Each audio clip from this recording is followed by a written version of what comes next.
රට රට சுப நக்கத்தட்ட என்னமோ பாட்டு ஒன்றும் நல்லா இருந்துச்சு. கோட்டாபைக்கு நல்ல பாட்டு ஒன்று போட்டிருந்தாங்க. பாட்டு செய்வாங்க, அது பிரச்சனை இல்லை. என்னையும் ஒரு பாட்டு ஒன்று இருக்கு, டைம் இருந்தா கேளுங்க.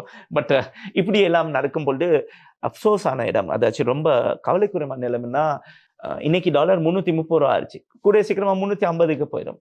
ஆனா நவம்பர் டிசம்பர் வரும் பொழுது இந்த வருஷத்துல ஒரு பெரிய ஒரு பொருளாதார வீழ்ச்சியும், வீழ்ச்சின்னா டவுன்ஃபால், கீழே எங்களோட எக்கனாமிக்கு ரொம்ப பெரிய எஃபெக்ட் ஆகும் என்று சொல்லி அனாலிசிஸ். இதுக்கு என்ன காரணம்? இது வந்து இப்ப ஜனாதிபதி அன்ற உட்பட இந்த அரசாங்கத்தினுடைய பிழையான முடிவுகளா, இல்லாட்டி சர்வதேச ரீதியா இருக்கிற பிரச்சனைகளா? சர்வதேச பிரச்சனைகள் ஒரு அளவு தான் பாதிப்பு. அது இப்பதான் அயல் நாடால பாருங்க, இந்தியாவுல மோடி சொல்லியிருக்காரு 1 இயருக்கு தங்கம் வாங்காதீங்க. இன்னைக்கு மோடி 10-15 காரோட போன மோடி இன்னைக்கு 2 கார் 1 காரோட போய்கிட்டு இருக்காரு. அப்போ ஒரு மாற்றம் வந்துகிட்டு இருக்கு, சர்வதேச ரீதியான ஒரு பிரச்சனை வந்துகிட்டு இருக்கு.